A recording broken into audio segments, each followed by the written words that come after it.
Most people don't understand what culture is. It's used all the time. We've been trained up as a consumer society. Sucking things up isn't culture.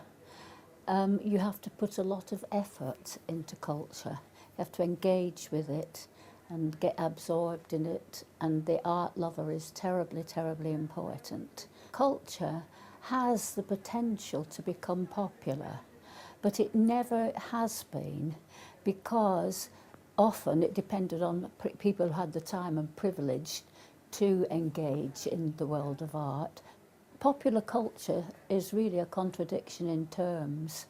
It's, you know, if it's popular, it doesn't need, it's not original. Culture's always original, and it needs people to engage in it. The whole idea of art has shifted from the idea that the artwork is of value in itself to the idea that it's not of any value. It's that people looking at it that decide whether it's interesting or not. So everything is equal, everything's a soup, and people just get away with murder who call themselves artists. Would you say that fashion was culture or pseudo-culture?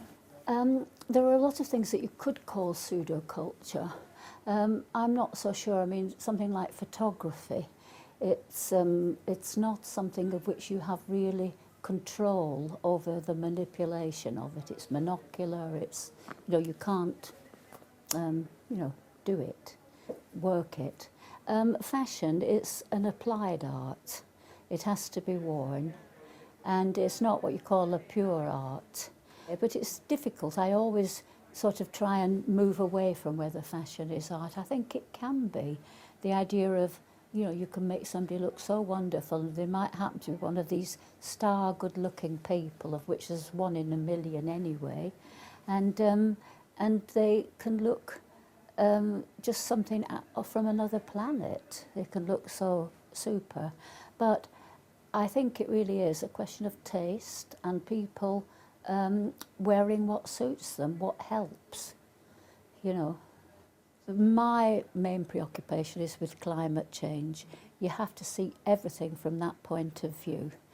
And also, what we need to do is understand why we've got climate change with regard to our ethic and our politics. And the financial structure that we have is the major cause of it.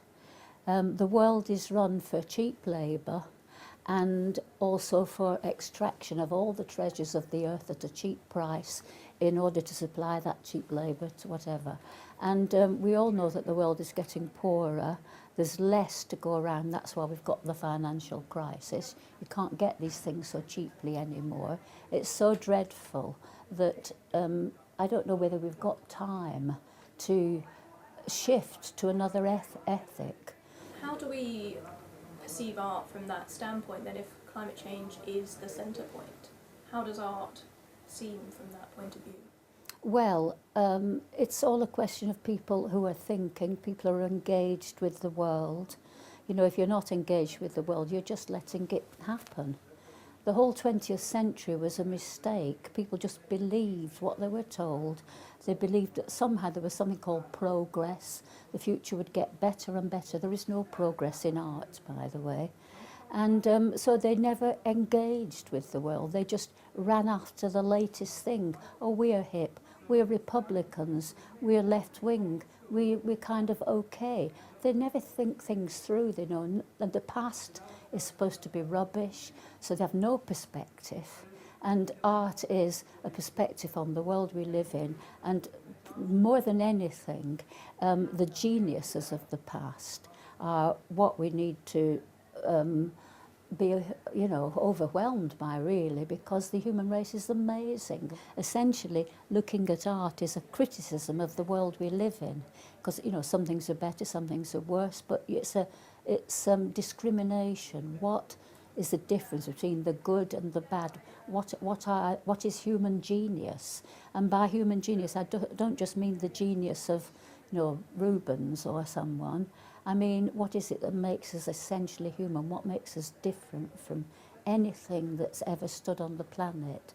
This point that somebody raised about get a life It's on two levels. It's we want a life so that the next generation can live, get a life for them, the babies that are just being born, and we need get a life. What are you doing with your life now? You know, are you just sucking it up? Are you just a cipher in this world? And you've got a responsibility to understand the world. Yeah? Thank you very much. Okay.